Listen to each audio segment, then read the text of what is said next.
Assalamualaikum warahmatullahi wabarakatuh. Tabe, saya Hernida, guru SMK Negeri 2 Palu.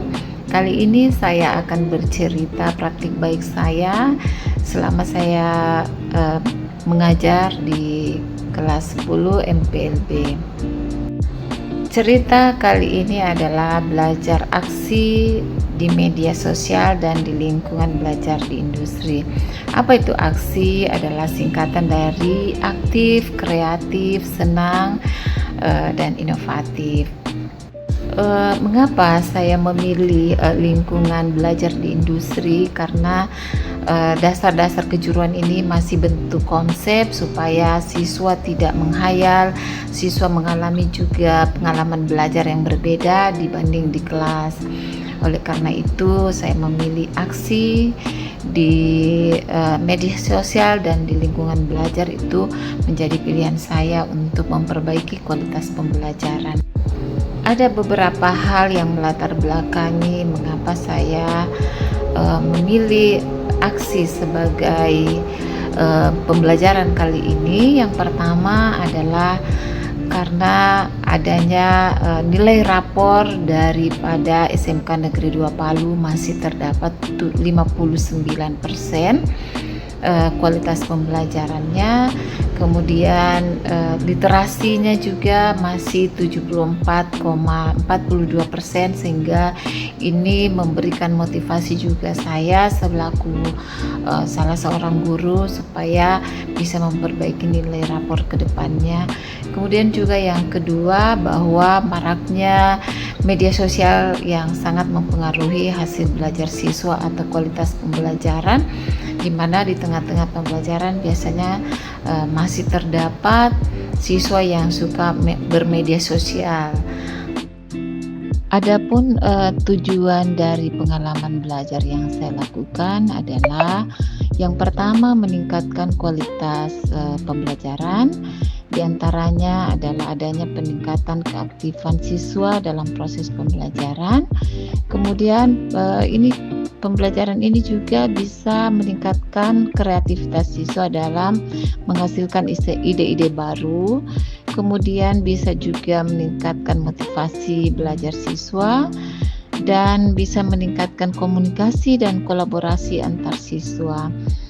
Juga bisa menemukan solusi terhadap masalah-masalah yang mereka hadapi di dalam pembelajaran. Nah, kemudian sedangkan tujuan dalam pemanfaatan media sosial supaya mereka ini, tujuan saya pertama, supaya bisa mereka menggunakan media sosial itu sebagai ajang mereka untuk belajar dan untuk berbagi ilmu. Kemudian pada lingkungan belajar, tentu dalam hal ini di industri, supaya mereka tidak menghayal, mereka bisa melihat secara langsung apa yang terjadi di dunia kerja. Seperti yang saya lakukan ini di kantor KPU, di mana KPU juga punya jarak yang sedikit dekat dengan sekolah, jadi tidak menggunakan biaya. Pada pembelajaran ini tentu saja memiliki tantangan. Yang pertama adalah keterbatasan fasilitas. Sebenarnya SMK 2 Palu itu cukup memiliki fasilitas yang memadai, hanya saja karena banyaknya siswa, banyaknya rombel, sehingga tidak seimbang antara fasilitas dengan kebutuhan siswa. Jadi saya menggunakan fasilitas yang dimiliki oleh siswa, yaitu handphone. Kemudian yang menghambat juga karena adanya menjadi tantangan jaringan yang tidak normal ya. Kemudian tentu saja kerjasama yang tadinya mereka masih kelas 10 berasal dari SMP yang berbeda-beda, sehingga mereka ini belum terbiasa untuk kerjasama. Kemudian pemilihan juga lingkungan belajar itu menggunakan waktu yang cukup. Nah, bagaimana aksi atau bagaimana strategi dari pembelajaran aksi ini adalah yang pertama, tentu saja kita akan melakukan beberapa langkah-langkah ya. Yang pertama yaitu bagaimana kita merencanakan atau memilih lingkungan belajar yang tepat. di mana aktivitasnya adalah mengidentifikasi kebutuhan siswa, kemudian bagaimana mengatur ruang kelas yang kondusif dan nyaman supaya mereka melakukan pembelajaran dengan nyaman, menggunakan teknologi tentunya, aplikasi-aplikasi yang digunakan oleh anak tentunya ini akan dipersiapkan oleh siswa, difasilitasi oleh guru. Kemudian langkah yang kedua, guru menayangkan video konsep tentang manajemen perkantoran dan layanan bisnis. Tentu saja ini karena kami kekurangan infokus, banyaknya ruang belajar yang digunakan sehingga kami berganti-gantian sehingga tidak memungkinkan untuk dipakai, jadi sehingga penampilannya ditampilkan di WA Group.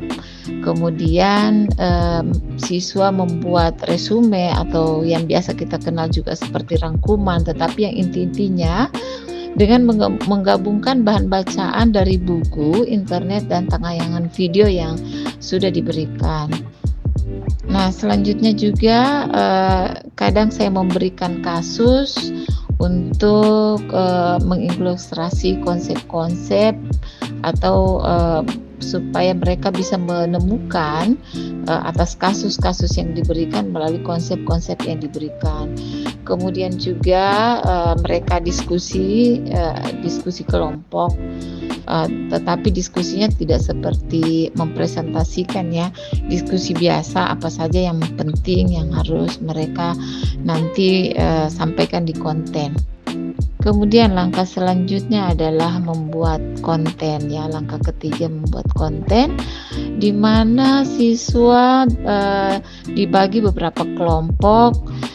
Jadi mereka bisa berbagi dalam kelompok itu, ada yang membuat skenarionya, membuat ide-idenya, kemudian ada yang membuat videonya, maksudnya yang merekam, ada yang mengedit. Nah, mereka itu berbagi di sana.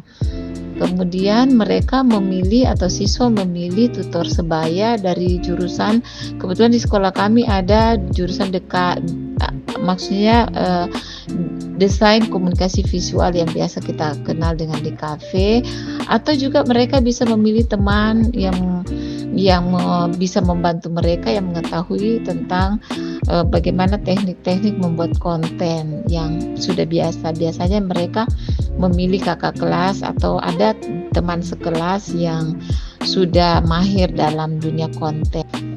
Nah, tentu saja dalam membuat konten ini siswa diarahkan untuk mengembangkan keterampilan mereka sehingga nanti kontennya lebih inovatif, lebih kreatif, juga lebih efektif dalam penggunaan waktu. Nah, tentu saja langkah selanjutnya adalah bagaimana mengevaluasi daripada kegiatan belajar ini dan memberikan umpan balik. Nah, seperti apa yang dilakukan adalah siswa bercerita tentang pengalaman mereka terhadap pembuatan konten. Mereka ada yang ada yang pengalaman baru, ada juga yang menyatakan bahwa mereka pada awalnya gugup di depan kamera dan lain sebagainya, itu mereka cerita. Kemudian juga tentu saja guru memberikan reward ya, penghargaan. Dalam hal ini memberikan pujian, memberikan masukan dan memberikan respon positif lah kepada mereka.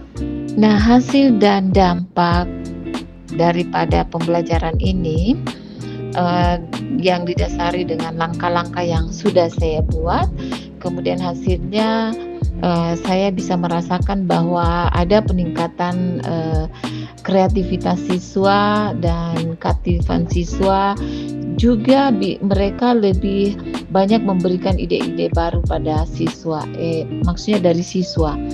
Kemudian yang kedua adalah keterampilan mereka semakin meningkat dalam penggunaan teknologi. Kemudian yang selanjutnya pengembangan keterampilan berpikir kritis dan analisis siswa itu semakin meningkat. Juga motivasi mereka biasanya ketika saya masuk di kelas mereka masih asik mengedit-edit dan lain sebagainya, bahkan mereka menjadi konten kreator. Nah, Eee, ini juga, menunjukkan bahwa ada keterkaitan dengan pembelajaran mendalam yang kita kenal selama ini, adalah bagaimana anak-anak bisa bermakna dalam pembelajarannya. Mereka bisa bergembira, mereka, merasakan begitu banyak manfaatnya ketika mereka, bermedia sosial dengan, mengedukasi daripada pembelajaran-pembelajaran yang mereka dapat di kelas. Jadi, eee mereka juga bisa merasakan langsung bagaimana belajar di lingkungan yang berbeda. Biasanya mereka di dalam kelas, ini ada yang membuat konten di kantin, ada yang membuat konten di lingkungan sekolah, ada yang membuat konten di, jurusan yang lain. Nah, tentu saja, dalam refleksi ini ada, kekurangan-kekurangan, juga ada kelebihan. Selain tadi ada kelebihan, juga ada kekurangan.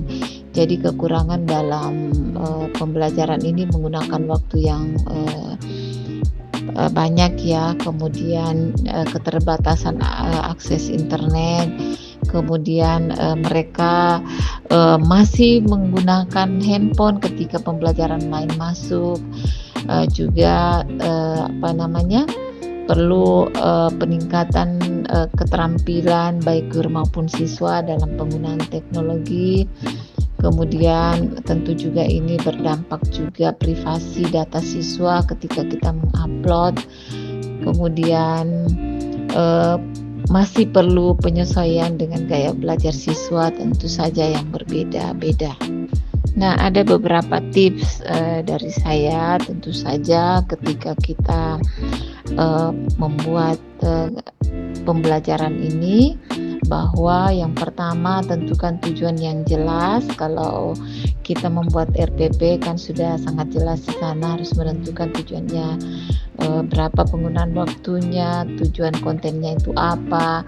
Kemudian pilihlah, platform, media sosial yang tepat supaya benar-benar bermanfaat untuk masyarakat.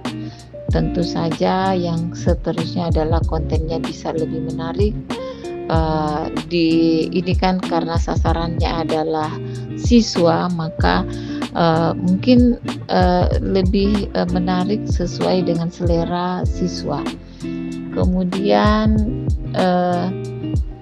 tentu guru juga harus memantau dan mengevaluasi proses pembelajaran dan bagaimana membuat lingkungan belajar yang kondusif dan nyaman. Kemudian kita perlu juga memilih mitra industri yang sesuai dengan kompetensi keahlian siswa. Baik, sahabat-sahabat guru yang luar biasa, guru hebat di luar sana, terima kasih sudah menonton video saya. Semoga video ini bisa bermanfaat untuk kita semuanya. Mohon maaf atas segala kekurangan. Tabe saya undur diri. Assalamualaikum warahmatullahi wabarakatuh.